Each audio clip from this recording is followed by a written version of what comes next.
tambwisa mboka Congo ezo tambwisa pe CENI. Décision ya CENI ezali constitutionnelle.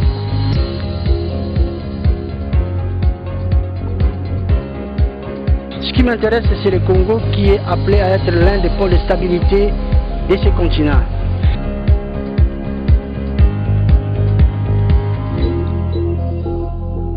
Compatriotes congolais, mesdames et messieurs, quoique la République démocratique du Congo soit un pays laïque à majorité chrétienne, je demande votre indulgence car j'aimerais l'espace de quelques minutes faire parler mon cœur,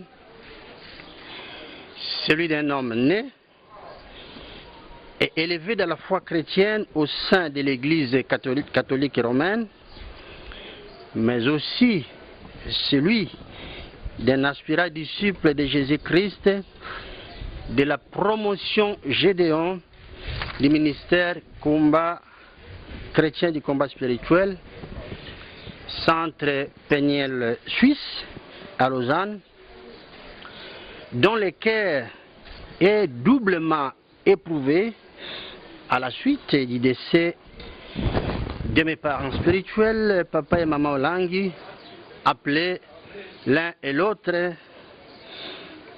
à rejoindre Jésus-Christ dans le royaume d'Égypte.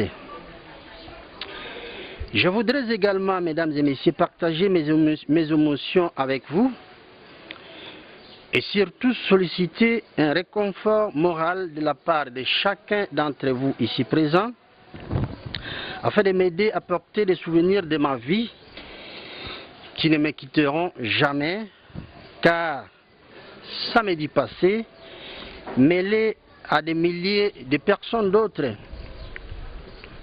venues des 5 continents, j'ai refait le chemin de Passa pour porter en terre le corps de maman Elisabeth Olangi Wosho, exactement 3 semaines, jour après jour, après avoir accompagné papa Olangi vers sa dernière demeure auprès de Jésus-Christ.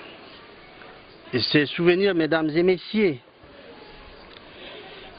un mélange de joie, la joie de les savoir tous les deux auprès de Jésus-Christ, ce souvenir, disais-je, mais aussi un souvenir de douleur. Vous comprenez, la douleur de la séparation, ne me quitteront jamais. Mettez-moi donc en prière. Enfin, je vous invite à observer, mesdames et messieurs, une minute de recueillement en mémoire du docteur de l'Évangile Elisabeth Olangi Wosho et de l'apôtre Joseph Olangi.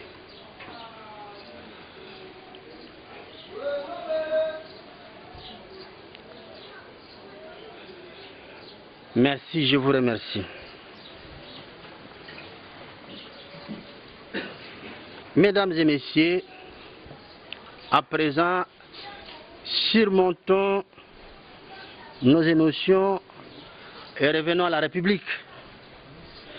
Chers compatriotes congolais, mesdames et messieurs, la grandeur d'une nation se mesure par la capacité de ses propres citoyens à affronter et à surmonter les obstacles, puis à relever l'un après l'autre tous les défis qui surviennent sur son parcours vers la liberté, la croissance et l'épanouissement afin d'assurer le bien-être intégral de chaque citoyen. Nous avons été de nombreuses années durant confrontés à la plus grave menace politique qui risque, si l'on y prend garde, d'hypothéquer pour longtemps notre liberté ainsi que l'avenir des générations futures. Mais aussi, ça risque de porter gravement atteinte à l'existence même de notre cher et beau pays.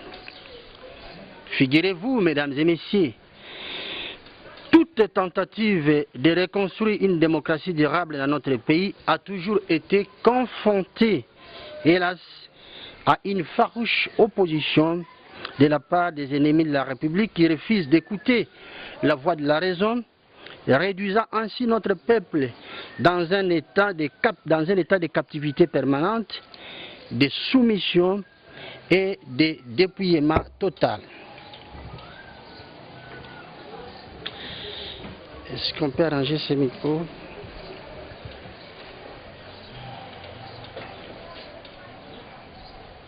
Il ne faut pas trop les coller à la...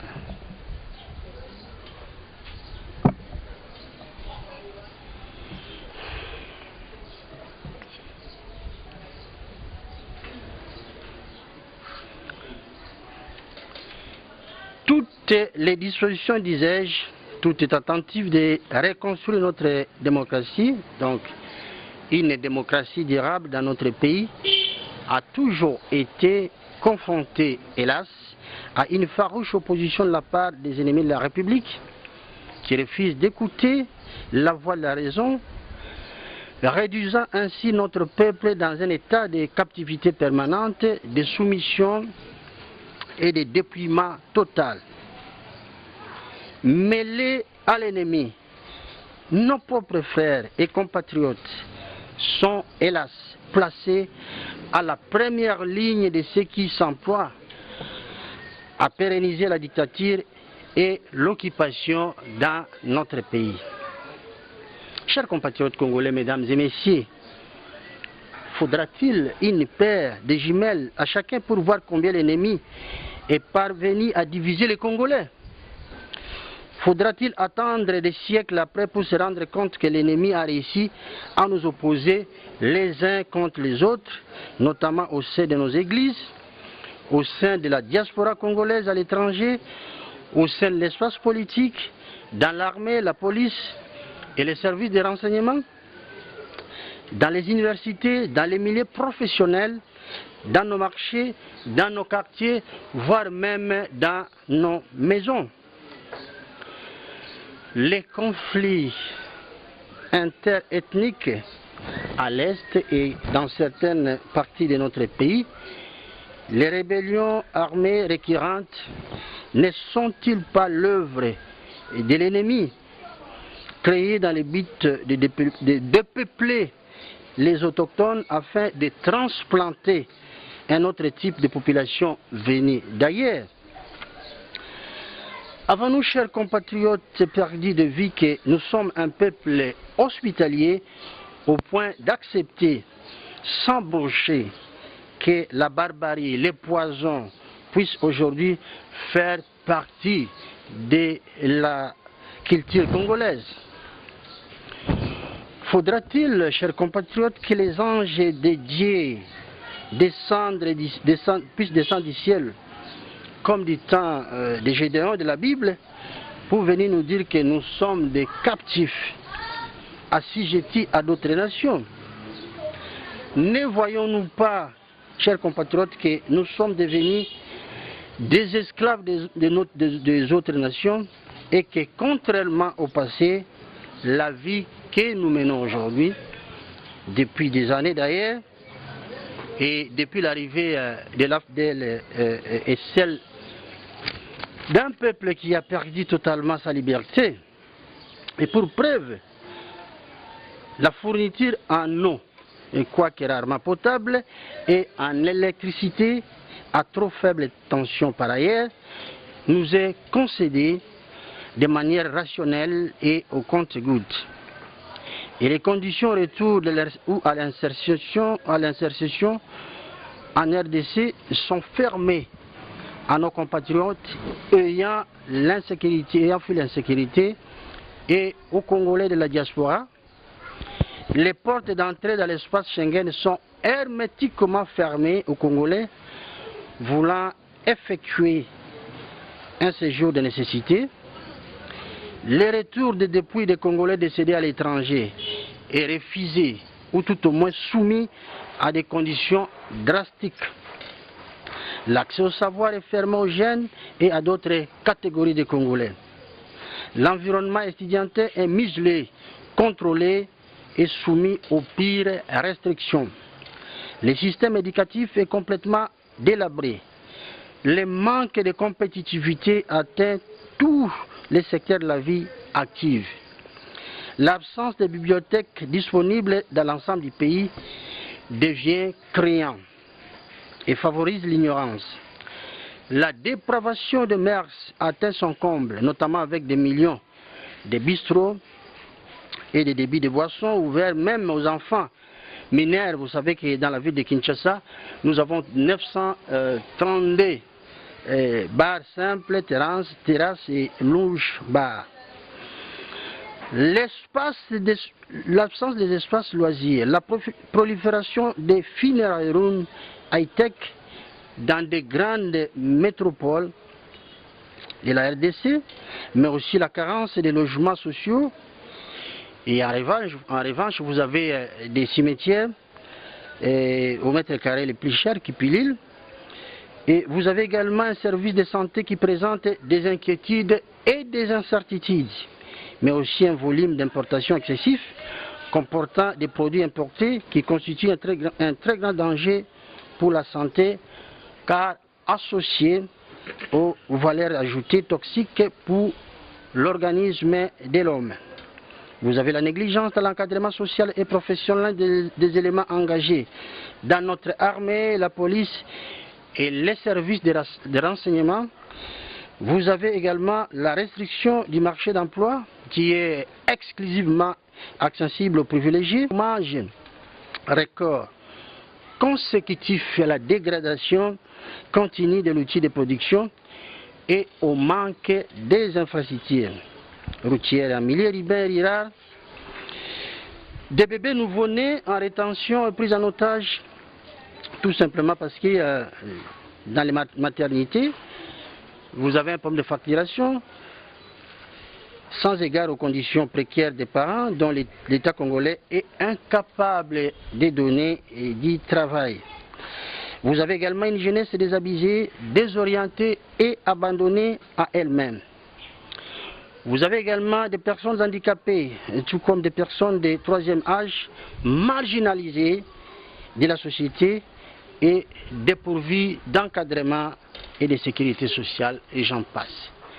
Tout cela, c'est un tableau sombre que je viens de brosser, que tous vous connaissez et tous nous connaissons parce que cela nous concerne.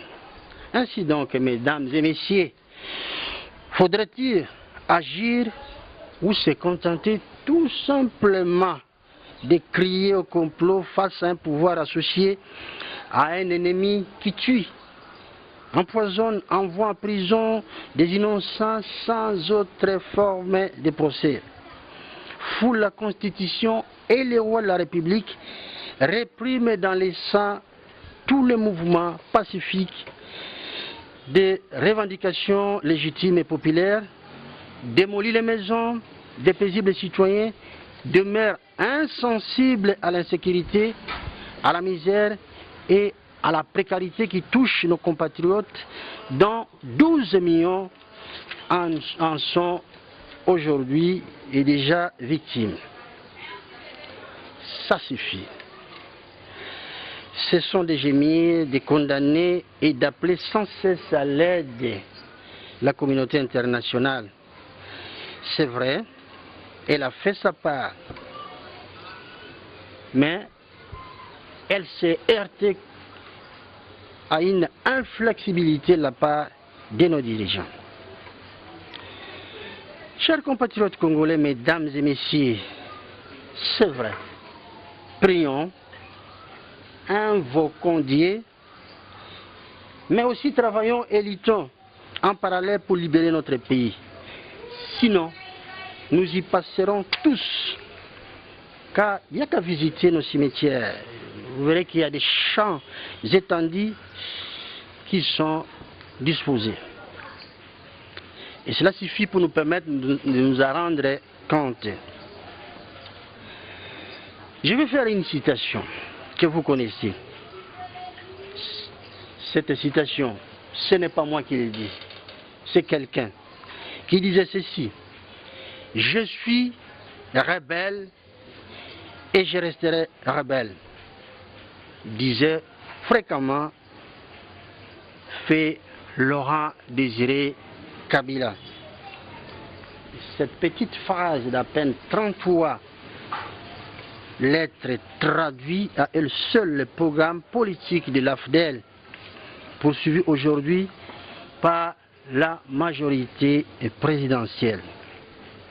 Le mode de gouvernance, la majorité présidentielle est une réplique exacte et amplifiée de ce que nous avons connu à l'entrée de l'AFDEL dans notre pays, à savoir arrestation arbitraire des citoyens, bouclage et couvre-feu répétitif, état de siège qui ne dit pas son nom, répression sanglante lors des manifestations pacifiques, profanation des églises et des lieux de culte, agression des curés, servantes et serviteurs dédiés, violation répétitive de la Constitution et des lois de la République. Bref,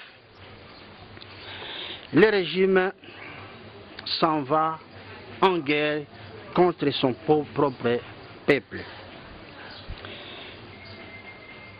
Enfin, je parle en méchant visionnaire, le fait maréchal Mobutu, de son vivant, l'avait prédit en disant, je cite, « Après moi, c'est le déluge, c'est le chaos. » Fin de citation. Eh bien, mesdames et messieurs, nous y sommes de plein pied aujourd'hui. À présent, chers compatriotes congolais, mesdames et messieurs, nous allons surfer sur l'exhumation de la révision constitutionnelle du 20 janvier 2011 et ses conséquences, mais également sur l'actualité dans ses multiples facettes, mais aussi sur les rumeurs qui souvent dans notre pays précèdent les événements ou plutôt la réalité. S'agissant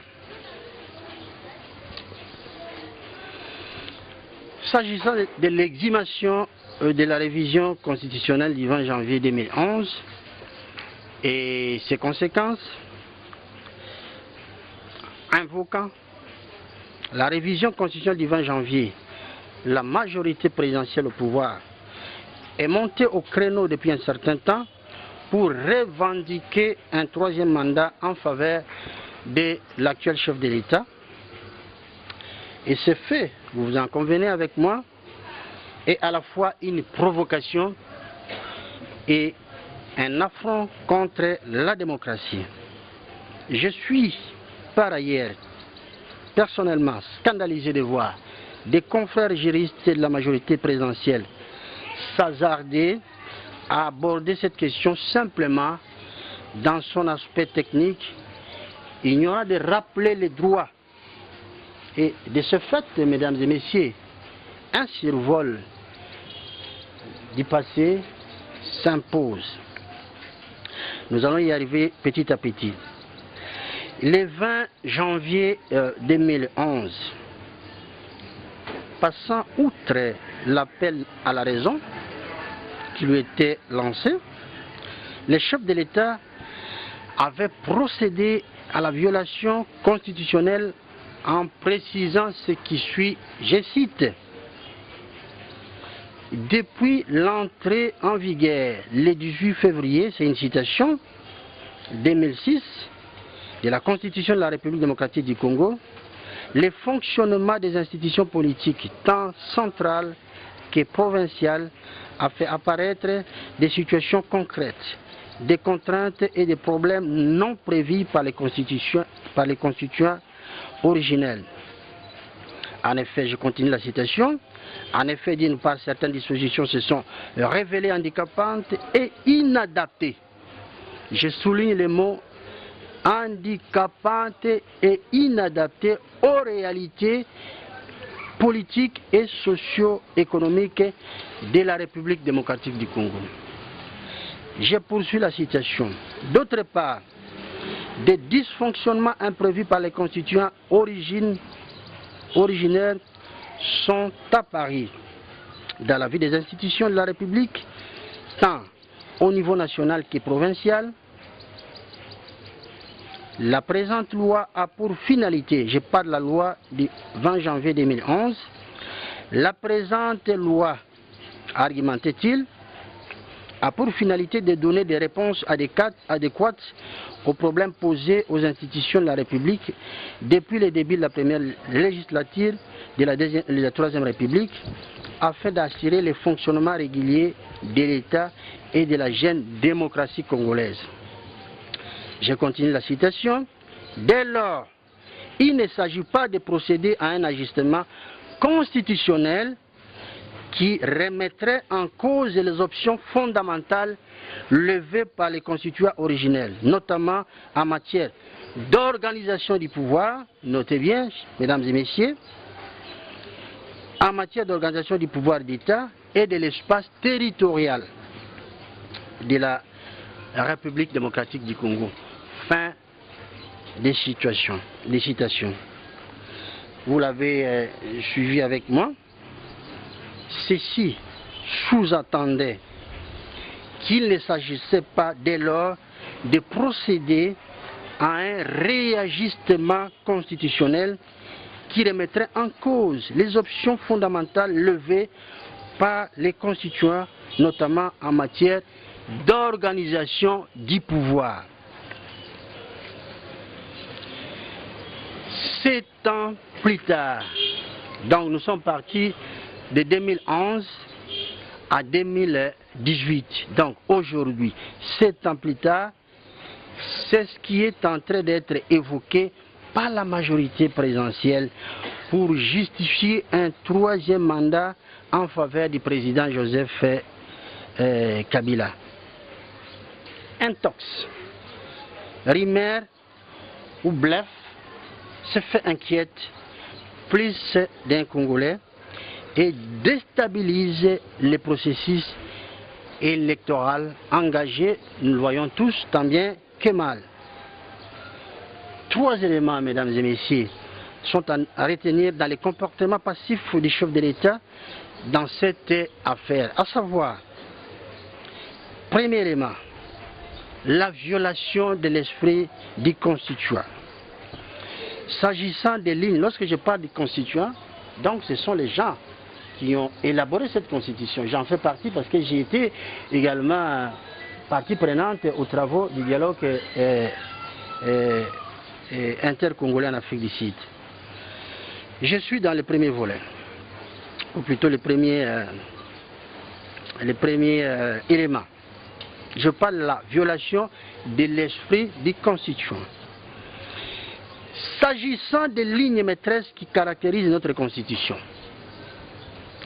les constituants avaient posé des garde-fous pour préserver les principes démocratiques contenus dans notre constitution contre les aléas de la vie politique et les révisions intempestives, mais également les dispositions relatives à la forme républicaine de l'État, au principe des suffrages universels, à la forme représentative du gouvernement, au nombre et à la durée des mandats du président de la République, à l'indépendance, au pluralisme politique et syndical. Et selon l'esprit même du constituant, ces principes démocratiques ne peuvent faire l'objet d'aucune révision constitutionnelle. Cependant, c'est ce qui a été fait. Il est intéressant, mesdames et messieurs, chers compatriotes congolais, de constater qu'avec les rebondissements effectués par la majorité présidentielle dans cette affaire, donc là je parle du 3e mandat des chefs de l'État, celle-ci, la majorité, vient de reconnaître de manière tacite qu'elle avait en 2011 violé la Constitution, ce dont elle refusait d'admettre en ces temps-là. Plus loin, d'ailleurs, nous allons voir quelles en sont les conséquences immédiates. Maintenant, j'attaque les volets, ou plutôt l'élément, le deuxième élément. La violation même de la loi numéro 11/00 du 20 janvier 2011, sa même loi. Je reprends. Dans son exposé des motifs, relatif à la loi numéro 11/00D du 20 janvier 2011, le chef de l'État, Joseph Kabila, avait noté ce qui suit, je cite, « Depuis l'entrée en vigueur, le 18 février 2006, de la Constitution de la République démocratique du Congo, le fonctionnement des institutions politiques, tant centrales que provinciales, a fait apparaître des situations concrètes, des contraintes, des problèmes non prévus par les constituants originels. » Là, il critique maintenant ça, il critique l'esprit des constituants. Je continue la situation. En effet, d'une part, certaines dispositions se sont révélées handicapantes et inadaptées aux réalités politiques et socio-économiques de la République démocratique du Congo. Et il continue. D'autre part, des dysfonctionnements imprévus, je répète, des dysfonctionnements imprévus par les constituants originels sont apparus dans la vie des institutions de la République, tant au niveau national que provincial. Maintenant, mesdames et messieurs, on imagina à cette époque-là, on imagina dès lors que le chef de l'État avait diagnostiqué la pandémie et trouvé la thérapie lorsqu'il déclara ce qui suit, je cite, la présente loi. Je cite le chef de l'État. La présente loi a pour finalité de donner des réponses adéquates aux problèmes posés aux institutions de la République depuis le début de la première législature de la troisième République, afin, je souligne, afin d'assurer le fonctionnement régulier de l'État et de la jeune démocratie congolaise. Dès lors, on était en droit de penser que, quoique le mal ait été fait, les préoccupations formulées par le chef de l'État dans l'exposé des faits de sa décision précitée auraient trouvé des solutions. Ce qui n'est pas le cas, nous venons de le constater, car en revenant à charge pour solliciter un troisième mandat, sous divers prétextes, le chef de l'État est en train de contredire sa propre thèse soutenue par sa décision précitée, notamment en admettant qu'au lieu d'apporter des solutions, sa décision du 20 janvier 2011 en a posé davantage. Partant, il est aujourd'hui clairement établi que le chef de l'État a violé la Constitution. Je laisse de côté les conséquences et tout ce qui s'ensuit. Maintenant, j'aborde le troisième volet, ou plutôt élément,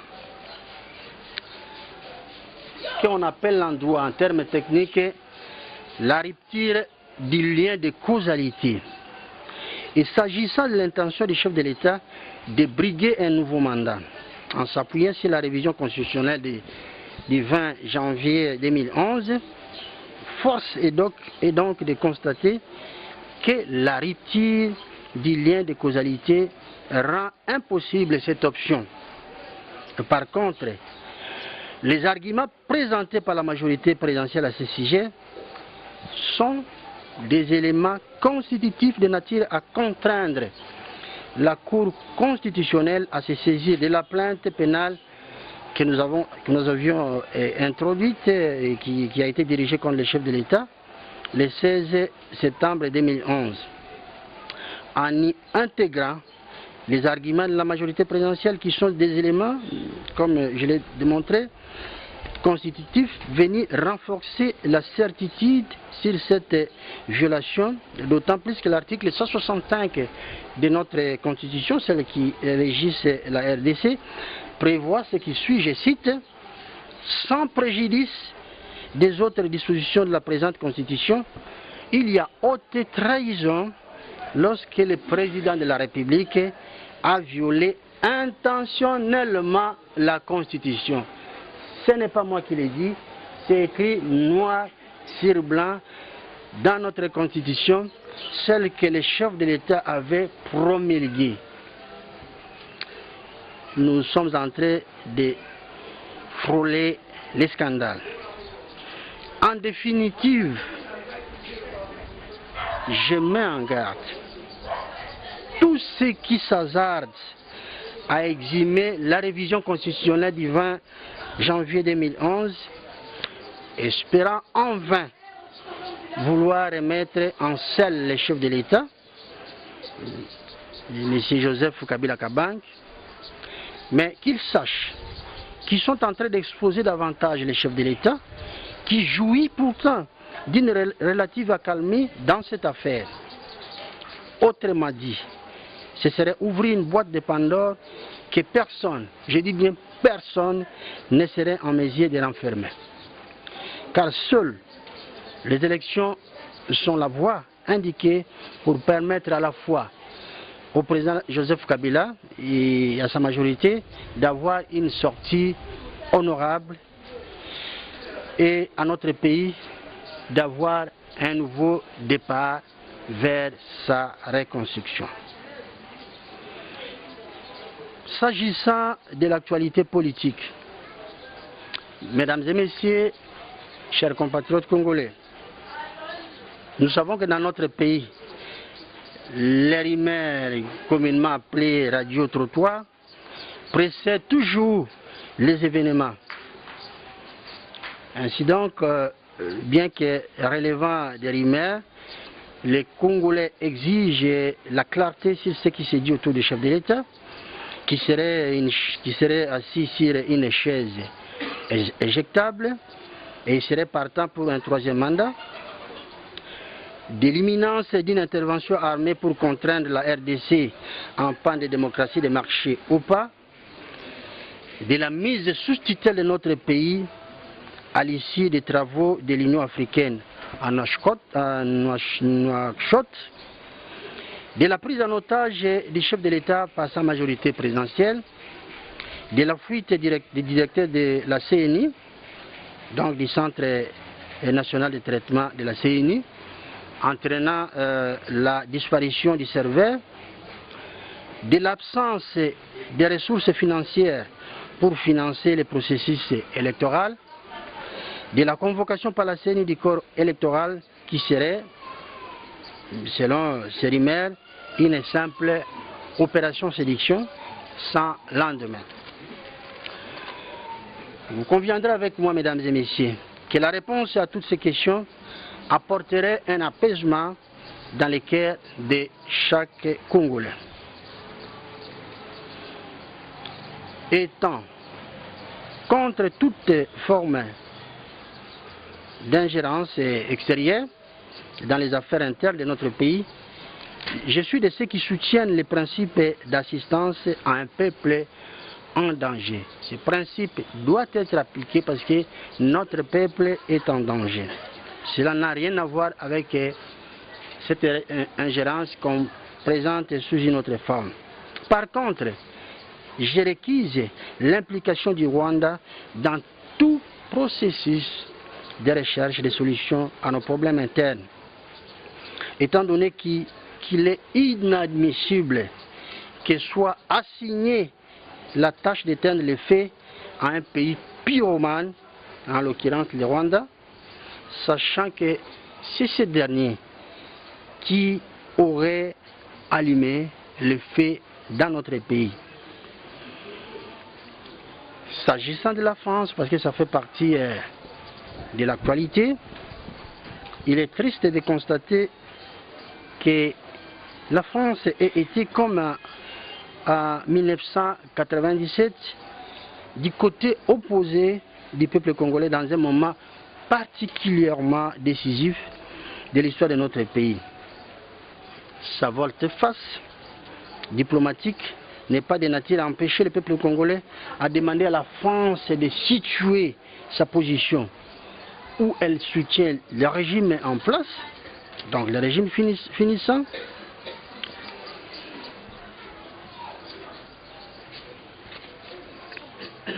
ou alors Elle est du côté opposé de l'histoire du Congo, déjà en marche. C'est ce que les Congolais aimeraient savoir. Afin d'élever toute ambiguïté, le président français est appelé également à clarifier expressément sa position eu égard du soutien apporté à la candidature de Mme Louise Mushikiwabo du Rwanda, sachant que le Rwanda est un pays qui enfreint aux objectifs et missions de la francophonie et qui consiste entre autres, là je cite quelques-uns des objectifs de la francophonie, je cite, promouvoir la langue française et aussi promouvoir la paix et les droits de l'homme. Fin de citation. Par contre, je salue les retraits courageux des États-Unis du Conseil des droits de l'homme et j'estime que les CDH, et les États-Unis estiment que les CDH, donc le Comité des droits de l'homme, a protégé les auteurs. Notre pays a protégé les auteurs de violations des droits de l'homme et qu'ils ne se sentaient pas dignes de siéger aux côtés de la RDC, entre autres, parce que vous avez également les Rwandais. S'agissant de la tenue des élections le 23 décembre 2018, unité de valeur, souscrit au processus électoral et nous saluons malgré tout la convocation par la CNI du corps électoral, car il faut absolument un nouveau départ pour la République démocratique du Congo qui se trouve dans un état de délabrement total et où les citoyens ressemblent aux blessés de guerre ayant chacun de graves blessures internes non cicatrisées. Ce nouveau départ passe par la tenue des élections présidentielles, législatives et provinciales le 23 décembre 2013 afin de renouveler la classe politique, condition sine qua non afin de s'attaquer à la reconstruction de notre pays et aussi de bâtir un état de droit au cœur de l'Afrique. Pour relancer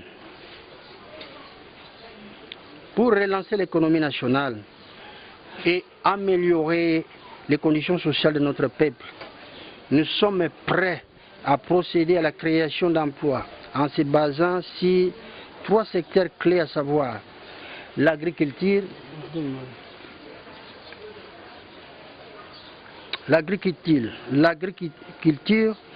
la pêche et l'élevage. Nous susciterons également la création de nouveaux emplois en soutenant et en procédant à la promotion des petites et moyennes entreprises, mais aussi en soutenant les initiatives privées. Assurer la sécurité intérieure et extérieure de nos populations sera inscrite en ordre de priorité de notre action politique. Il en sera de même pour la sécurité des pays voisins que nous nous engageons à garantir une fois au pouvoir dans le but de préserver les relations de bon voisinage. La réforme monétaire, la lutte contre l'inflation, l'assainissement des finances publiques, les réajustements du barème salarial, la réforme agraire, la restauration de l'autorité de l'État, l'instauration de la sécurité sociale, la régularisation de la dette interne et externe, le rapatriement de nos diplomates en fin de mission à l'extérieur, la restauration des valeurs inversées, la réforme dans le secteur de la justice, la santé et l'enseignement, la construction de nouvelles écoles, des hôpitaux et des logements sociaux en grand nombre, la réhabilitation des voies ferrées, du transport fluvial et maritime, des transports fluviaux et des ports en eau profonde, les redressements du système d'enseignement sont, entre autres, mesdames et messieurs, des priorités auxquelles nous nous attaquerons dès notre entrée en fonction au terme des prochaines élections.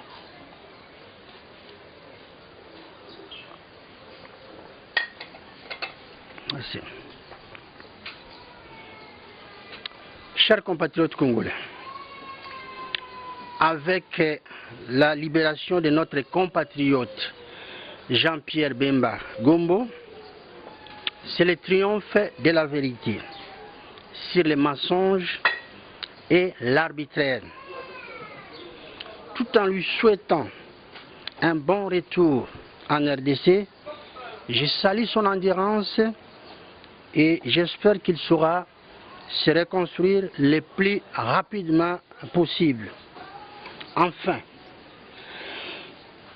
nous avons foi en Dieu et nous avons également la ferme conviction de gagner les prochaines élections, puis d'amener au travail l'ensemble des Congolais afin de donner à chaque fils et à chaque fille de ces pays un avenir meilleur dont tous nous avons toujours rêvé.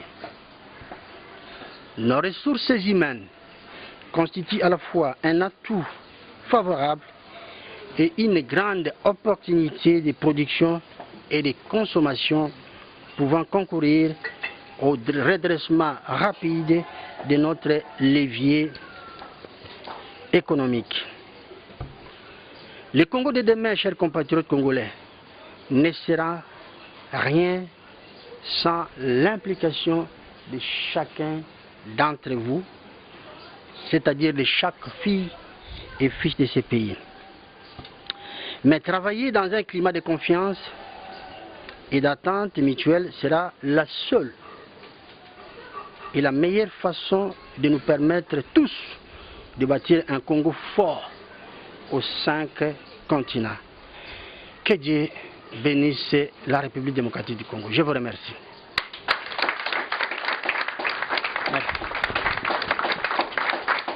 Merci.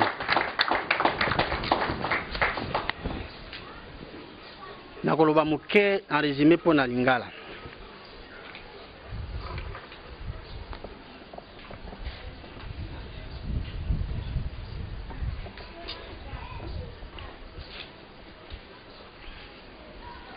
C'est bon?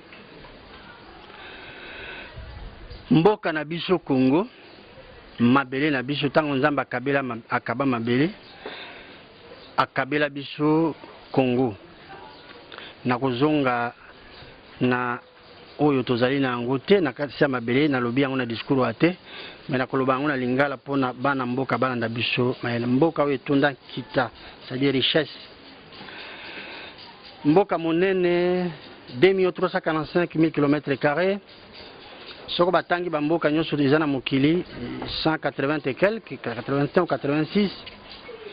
Na bonene biso toza bato ya zomi na moko. Soko eza la compétition, boyeba ke biso zali bato ya zomi na moko.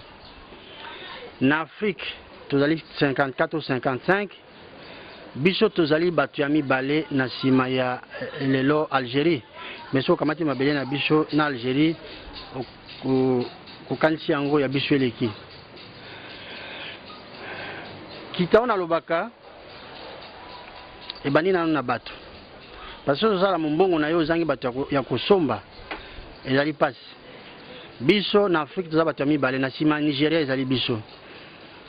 Recensement ya suka tosalaka na 1984, mais lelo toza na recensement te, mais soko totali o babengaka to ya croissance démographique, au moins que tout suite leki 100 millions de Congolais. Et déjà on a tout koloba na lopoto opportunité munene. Tokoki kosala tosangisi makasi maboko tosali pe na sima yango minoko ezali ebele ya koleisa, et c'est comme ça que économie kokende liboso. Mais tosuki wana te.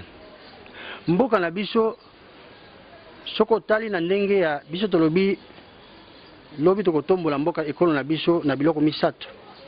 Misala ya milona to bilanga. ya mibale misala ya kolobo o babengi pêche, ya misato misala ya nini ya bokila nyama to kobokola bibwele. Agriculture, pêche, élevage. Ce qui n'a rien que l'agriculture. Tous allons na 80 millions. Il y a ma belé to bengi na le poto, il y a les terres arables. Tokoki kolona mais seulement 3%. Les belé balobaka 10 pour la publicité na bango, mais allez 3% pas mané to salelaka. Et sengé to zonga na bilanga. Tokei na mai, tous allons na mai na biso to bengi fleuve Congo, les allons na bolaï à 4700 km. Yango na zaiko cholola, na zaiko seka batu musu tango. Chada sengi biso mai, bato balobi to boy na mai na biso, ngalobi non. Fleuve na biso, tozana les débits, babenga yango na terme technique, les débits les plus importants na mokili. Ça fait 801 000 mètres cubes na seconde moko. Otopesa kango na mai ya océan. Ça veut dire mai wana ya biswana c'est une richesse. Soko totindi yango na pipeline na Tchad et kozala mbongo okota de milliards et de milliards na sima bambula. Tozana mai tozali na 126 cours d'eau do ba mai belé ne boyebi ba rivière Kasai tout ça. Tozana ngo 126. Tozana na 34 lacs na kati ya République démocratique du Congo. Nyonso wana etonda mbisi. Cela veut dire soko tobandi ko sala malamu ndenge biso unité de valeur totandi mbisi tokobengisa su na libanda te. C'est vrai toko lia mpiodi parce que tomesana ki nango mais toko lia ngo su par nécessité te. Okamati sikoyo nzela ya kubokola bibwele na kozonga na agriculture muke parce que na sisaki te na nzela ya kubokola bibwele tozali na 156 millions d'hectares ya mabele na kati wana biso tozali lokola na poto te bango babengisaka biloko kolia pona banyam pona bibwele ya biso ezali soko zotama na bibwele osali 1 mois tango ozonga boye okuti matiti nyonso baliaki wana mosusu eboti. Tozana yango tozana façon ko sala ngo pe to kolia mingi to ko bengisa su banyama ya mauvaise qualité libanda te. Mais si on a zongeli su mabele muke okomona ke Congo pona ko tombola yango 2 ans suffit. Mbula mibale suffise parce que ba expert nyonso tozo sala na bango aux États-Unis et en Europe. To sito tandi o esengeli. Yango tozo senga na gouvernement alongwa na nzela. Boyoka ka Danube, boyoka ka Rhin. Eza ba kombe ba rivière babenga yango fleuve eza fleuve te eza lokola mai ya njili oyo or que tokoko kire mai ya njili oyo pe tokamati ba bateau mouche ekomi ko mema na bato na marchandise bao bazalaki na poto bayebi yango Rhin, Danube, tout ce que vous savez eza ba mai lokola ya biso ya njili boy. Donc tozana ba programme ebele ya kosala na Congo yango tozoyebisa bango balongwa na nzela.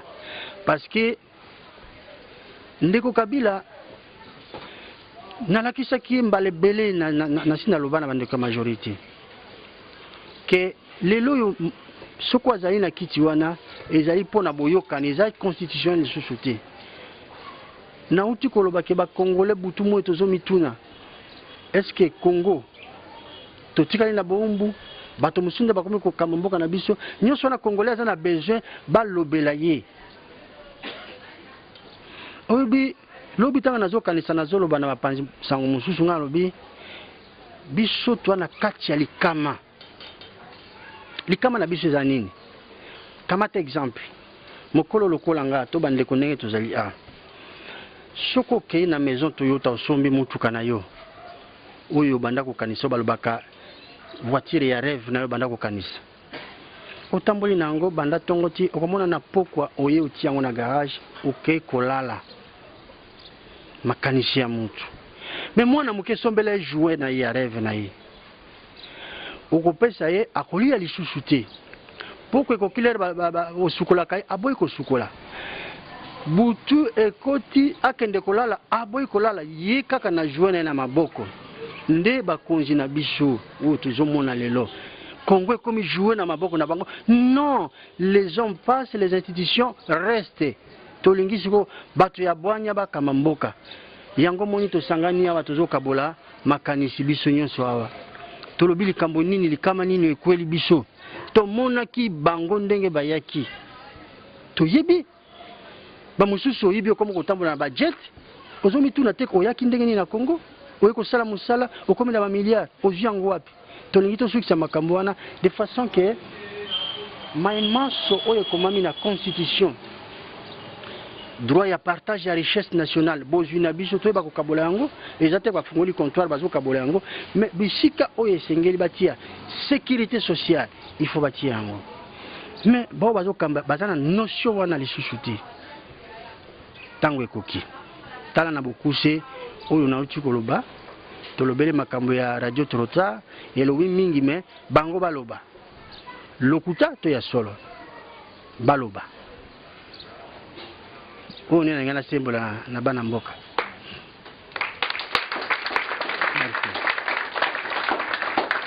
Merci. Nana disposition va panzi sango. Soko mitune ali. Merci président pour cette brillante communication. Nous avons quand même retenu un certain nombre d'éléments que nous formulons en termes de questions. Vous avez dans votre communication dit votre souscription au processus électoral en cours, je vais dire tout en saluant l'ouverture de la convocation du corps électoral s'agissant des élections provinciales par la CENI. Alors, la première question que je vous pose, j'en ai trois, va dans les mêmes sens. Après que la CENI ait ouvert convoqué, allais-je dire, les corps électoraux, nous avons vu un certain nombre de partis politiques de l'opposition conditionner leur participation à ces élections à un certain nombre de préalables. L'attitude qui pousse certains analystes à estimer que, encore une fois, la position est en train de... certains estiment que l'opposition n'est pas prête aux élections, d'autres pensent que l'opposition est encore une fois en train de jouer la politique de la chaise vide. Quelle est votre position face à cette attitude? Ça, c'est la première question. La deuxième est celle de savoir, parce que vous avez brossé un tableau noir au début de votre speech, et à vous entendre parler, nous avons compris que les élections seraient un moyen de renouveler la classe politique, un moyen de donner un nouvel élan à notre pays. Alors, qu'est-ce que le peuple congolais peut attendre de la tripartite qui va se tenir, si tout va bien, la semaine prochaine entre la CENI, les SENTA et les gouvernements? La première question. J'ai déjà posé la première question. Ça, c'est la deuxième, hein? La deuxième, oui. Ok. Alors, la troisième et dernière question, c'est toujours en rapport aux élections provinciales.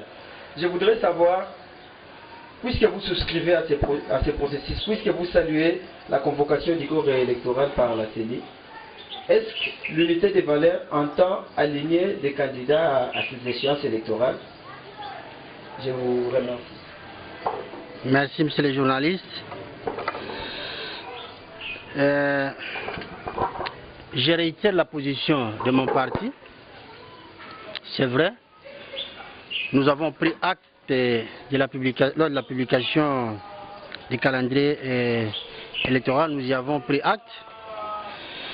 Et puis, le processus est en cours. S'agissant d'autres partis politiques qui posent des conditions, ne me demandez pas de me prononcer là-dessus parce que nous sommes dans un contexte démocratique où chaque parti affirme sa position. C'est une cuisine interne, chacun a ses raisons. Mais encore une fois, dans une action politique, nous devons assumer tous nos positions et assumer également ce que nous faisons. On a pris des positions. Donc, ça c'est une question à laquelle je ne saurais pas me prononcer. Parce qu'à la fin, vous me demandez ma position. Troisième question, et là je vous donnerai notre position. Deuxième point. D'ailleurs, je vous dis que par rapport à ces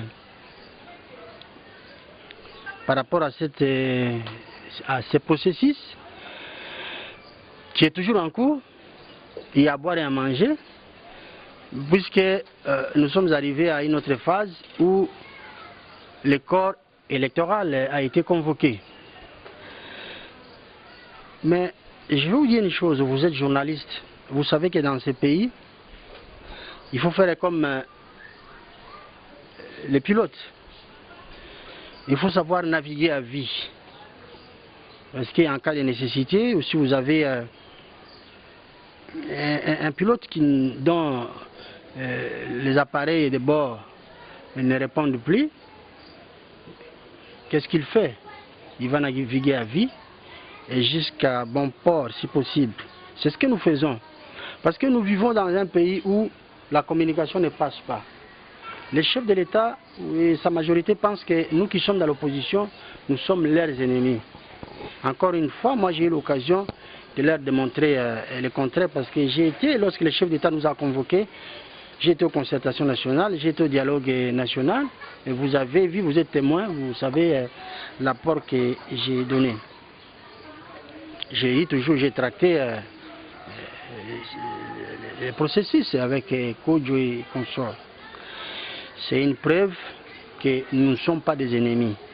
Or, lorsqu'il y a un problème qui se pose au niveau national, les chefs de l'État devaient avoir le courage de nous consulter. Mais s'il est fait chaque fois, c'est pour débaucher. C'est pourquoi aujourd'hui vous avez les fustiges et les transfuges de l'opposition qui sont allés grossir la majorité présidentielle malgré eux. Bon, c'est leur choix. Maintenant, lorsque nous voulons, je l'ai dit sous une autre forme, mais nous avons la partie émergée de l'iceberg et la partie immergée. La partie émergée, nous avons la convocation, nous avons les calendriers, nous avons aujourd'hui la convocation du corps électoral. Est-ce que la CENI a les moyens pour organiser ces élections? Mais si vous posez cette question à Nanga, il vous dira que oui. Mais encore une fois, est-ce qu'il faut aller dans des petites discussions? Moi je dis non. J'ai toujours dit à Nanga, au président Corneille Nanga, et à ceux qui l'entourent, qu'ils sachent que l'histoire, demain, va les rattraper. Nous attendons que ces gens-là puissent demain écrire leur mémoire. C'est ce qui nous permettra de savoir dans quel état d'esprit ils ont évolué. Parce que dans tout ça, il y a les mensonges, il y a la politique politicienne, il y a le mélange de tout. Lorsque on vous a piqué un personnage clé qui s'occupait de l'informatique, lorsque le serveur a été volé, d'après les rumeurs qui s'avèrent vraies parce qu'elles sont confirmées, et vous faites comment?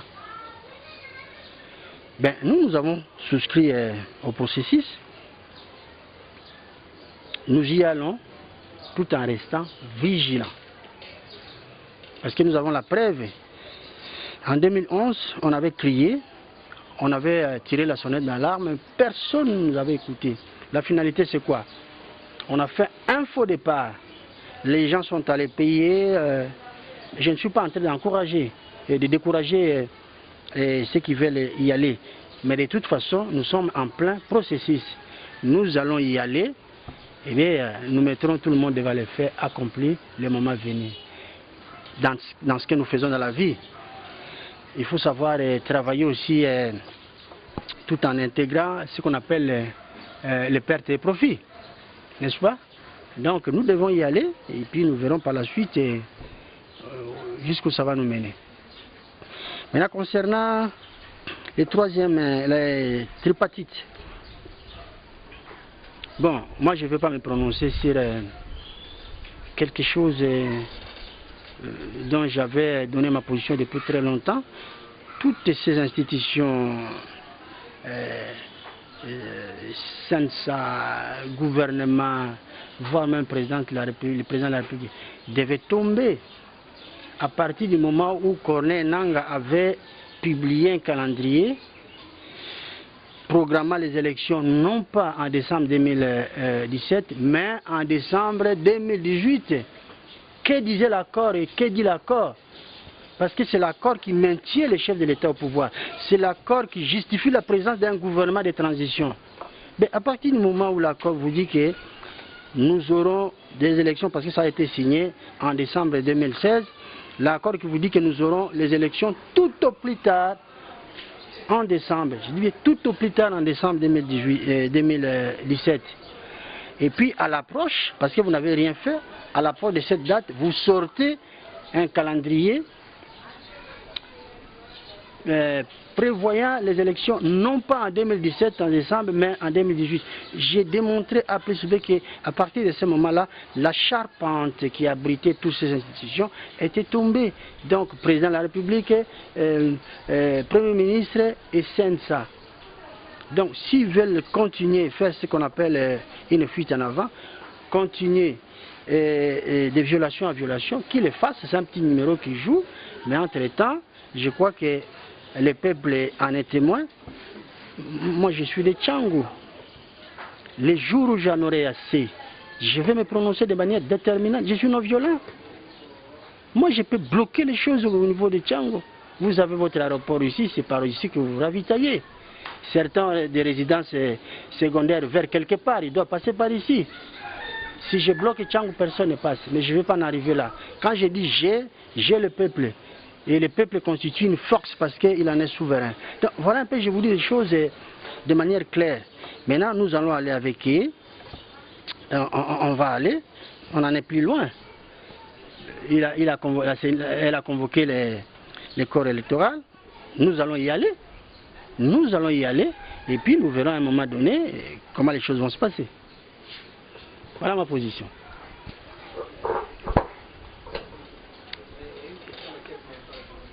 Ça concerne la troisième. Mais je vous ai dit que nous n'allons pas reculer. Nous n'allons pas reculer parce que nous avons compris que dans tout ce que nous faisons, il faut qu'il y ait des sacrifices. Il faut qu'il y ait l'esprit de ce que j'ai dit. Il faut intégrer les principes de perte et profit. Là où il faut gagner, nous allons gagner. Là où il faut perdre, nous allons perdre. Vous voyez, si on n'intègre pas ces principes-là, on ne va pas avancer. Parce que si on n'avance pas, on a peur de quoi?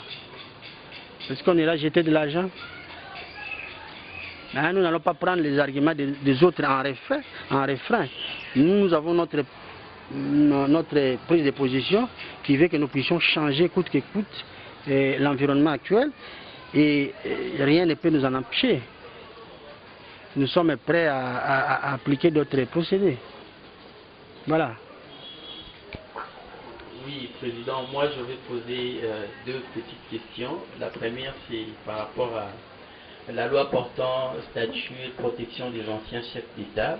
Quel est votre point de vue par rapport à cette initiative de l'honorable sénateur Mutinga?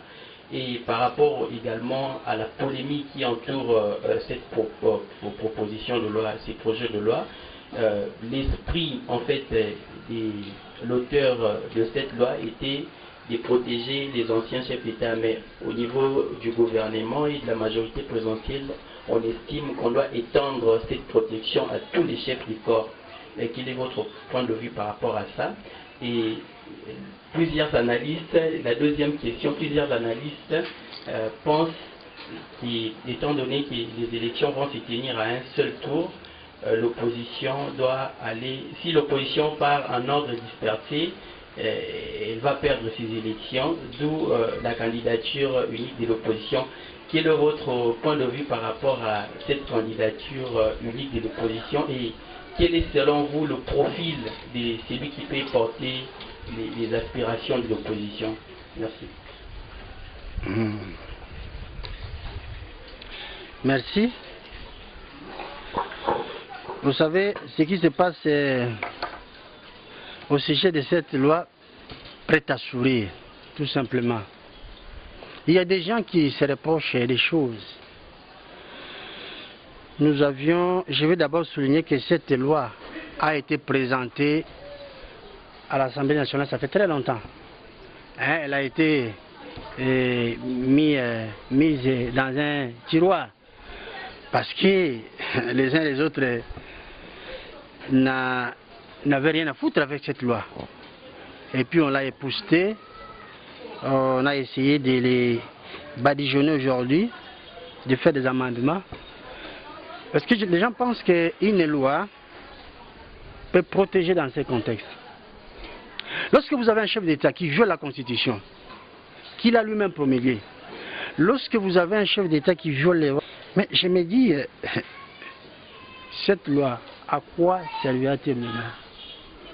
Parce qu'il sent la fin venir et il s'est dit, il nous faut une loi. Moi, j'aimerais avoir la teneur de cette loi. J'attends que tout ce qu'on aura apporté comme modification ou amendement soit effectué pour que je puisse réclamer la teneur. Je saurais me prononcer en connaissance des causes, parce que je ne sais pas, est-ce que ça prévoit qu'on puisse construire un bunker pour les chefs d'État? Est-ce que tout cela, nous allons le savoir? Encore une fois, je vais dire, les statuts d'un chef d'État, mais c'est défini dans la Constitution. On n'a pas besoin d'une loi. Si tel était le cas, les anciens chefs d'État, parce que nous avons eu un espace présidentiel avec 5 présidents, donc un président et 4 chefs d'État. Qu'en est-on fait des Aïdi Ngoma? Je ne vais pas citer Rouberois parce qu'il boit dans la même coupe que les autres. Vous voyez? Et Hérodia que j'ai perdu de vie, je ne sais pas ce qu'il est devenu. Mais cette loi se focalise sur un seul individu qui veut tirer des avantages. Mais ça n'a pas lieu d'être. Mais encore une fois, c'est une cirque. Qui le fasse, nous allons apprécier par la suite. Et s'ils veulent l'étendre à d'autres personnalités, donc ça sort du contexte initial. Vous voyez? Donc vous brisez l'esprit de la loi, de la proposition de loi qui a été effectuée. Donc il y a anguille sous roche. Vous avez des gens qui ont peur de leur propre ombre, ça se comprend maintenant.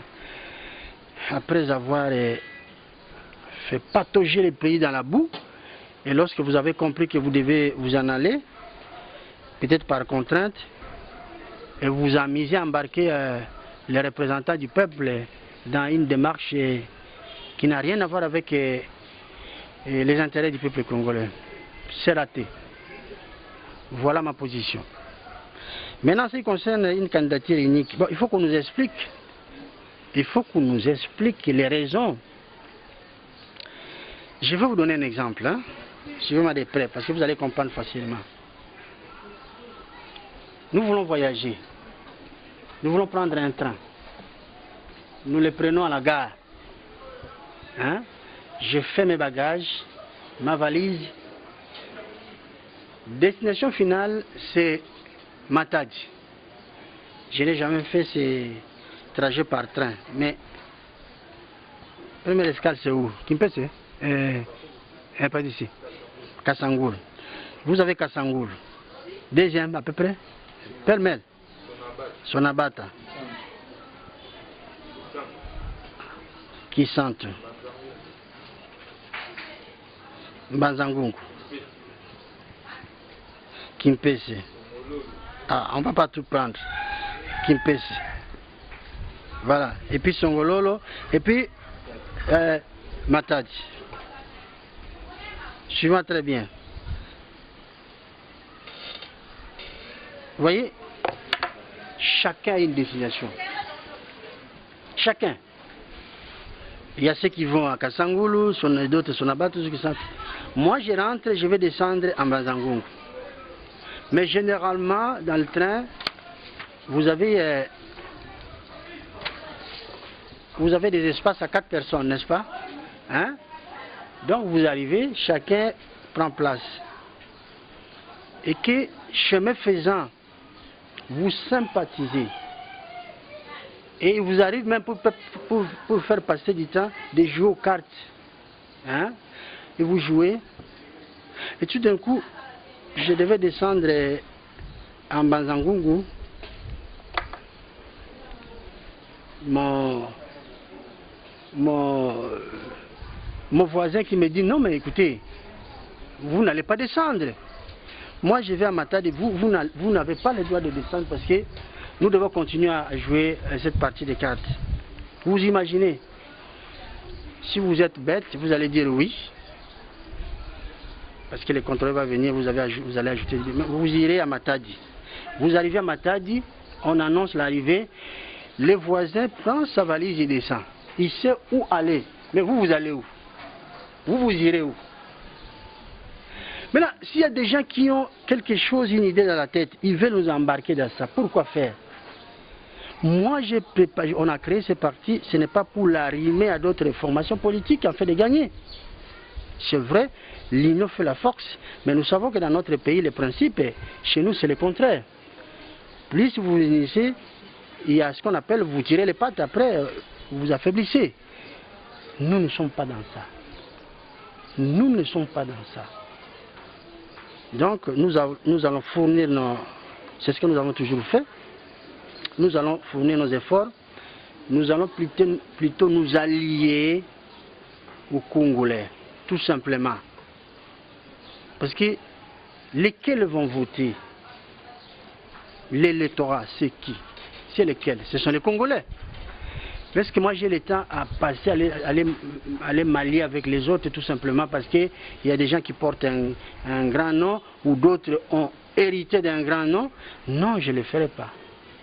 Nous nous sommes suffisamment préparés pour affronter le peuple, pour affronter l'électorat. Si les Congolais pensent que nous ne sommes pas mieux placés pour pouvoir les servir, ben, ils vont se prononcer. S'ils disaient non, nous allons continuer à faire ce que nous faisons parce que dans ce que vous voyez ici, ce sont des gens qui ont une expertise dans la société. Chacun sait faire quelque chose. Moi j'ai un métier, les autres aussi en ont, et on peut remettre tout le monde au travail pour l'intérêt supérieur de la nation. Mais cette espèce de politique politicienne, je ne suis pas partant. Voilà ma réponse. Je ne dis rien, parce que quand il est parti, quand il sillonne le monde avec son jet, à bord de son jet privé, il ne dit à personne la destination ni ce qu'il va faire. On a entendu dire qu'il était au Rwanda. Écoutez, ce sont vous les journalistes qui nous avez informés qu'il était au Rwanda à côté, ici, juste à côté. Donc tout cela, épargnez-moi, je ne veux pas entrer dans ça. Ce qui m'intéresse, moi, c'est les Congo. Ce qui m'intéresse, c'est la condition sociale des Congolais. Ce qui m'intéresse, c'est l'avenir du Congo, qui, comme vous le savez, a une vocation internationale. Ce qui m'intéresse, c'est le Congo qui est appelé à être l'un des pôles de stabilité de ce continent. Ce qui m'intéresse, c'est le Congo qui doit être appelé à tracter certains pays africains et voire même au niveau mondial. Voilà ce que je peux dire à ceci. Pâté. Au moins, il y a l'ipâté. L'ipâté, là, il a toujours le pas à Motomoko. Mais en tout cas, il y a le pas à peuple congolais. Et il y a soit le pas à Nanga, soit le pas à Kabila. L'ipâté, il y a le pas à Nabishoti. Pourquoi on a le bindenge wana? Oyebi bakosa Congolais te Congolais sa fungoli miche. Pas na kolelo to le lakanza mikronyo surtout miche se fungwami. Ta na volet juridique. Totanga loi to mibeko ya mboka elobi nini? Soko tali na décision ya CENI. Décision ya CENI ezali constitutionnelle. C'est pourquoi nous avons une décision à Salaki à Bimisa calendrier. Nous avons une référence à la loi parmi les articles de la Constitution par d'autant que Samboka Congo et d'autant que ça peut CENI. Nous avons un Bimisa calendrier. Nous avons un calendrier. Nous avons un Mokatola Tukumisato na Sambo. mokatola tuku misatu na mwambe na libwa te na tuku mine ya calendrier na ye manaka na ye okomona abandi 18 il faut peuple congolais azongisa bosomi na ye tozongela ndenge bomoto na biso ndenge esengeli parce que biso tolobaka ce que l'homme ne peut pas faire o moto akosala te nzambe akosala yango et nous avons un Dieu puissant et tokomi na ngonga nzambe. Je vous remercie. Merci. Pour la copie bino merci pour la présence na bino. Oyebi toyokana ki biso na bino tolobi Congo ya lobi biso na bino nde tokotonga yango. Pona kotonga Congo tala nzela touti musika. Quand il y avait l'élection en 2011 biso tolobaki